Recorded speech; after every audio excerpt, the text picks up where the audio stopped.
When I look around my community, I see history and culture. I always thought it was the perfect place, but I noticed it was kind of like living in a bubble. A lot of times, subconsciously, I found myself falling into the stereotypes.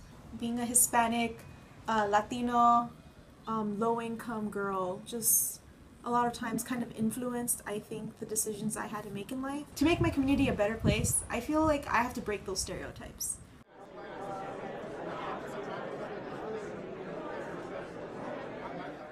I feel like through youth and government, I was finally able to truly realize what I want to do in life. I want to be a politician. I do want to make a difference for the people who raised me, for the people who have given me so much. At my YMCA, I get involved with a program called Youth and Government, the Model Legislature and Core program, where high school students my age get to explore different government areas, and they get to act, well, I don't want to say act, because we actually are the program areas we are. So this is for real, because a lot of these issues, you know, are part of the reality of our state government. More often than not, I do feel like this program has a major impact on the California legislator, seeing as how our bills do get funneled into the legislator and are considered by Governor Jerry Brown. I super nervously just applied for the governor's lobbyist position. No one in my delegation had really ever ran for a position before. At first I was nervous because I'm a small delegation and from a low-income community, from Boyle Heights, where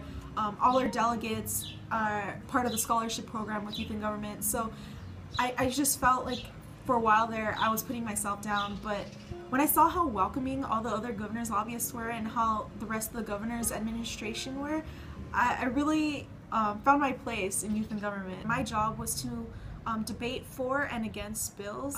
For example, if I got a bill on education, then I can do in-depth reports on it. I was able to do my own research. I was able to speak passionately to all the senators in the room and all the assembly members in the room. We can make change in those areas that are most prevalent to us. One way we have tried to do that this year is through the Every Student Matters campaign. I don't know if you remember, but 2 weeks ago we did one of our bills, Javier, who did a really good job with his author's speech. Do you remember what it was?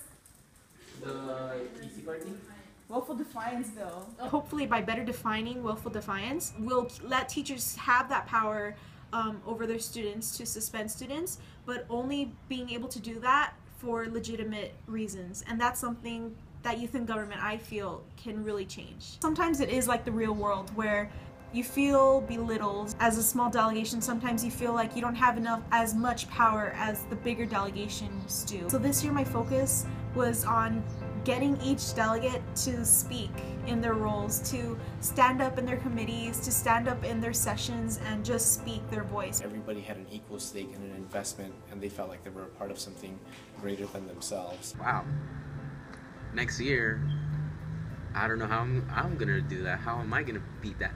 Now we have a lot of youth within the delegation who want to follow in her footsteps. Well, I'm really proud of you, Sabrina, and congratulations on your final year as a senior in high school.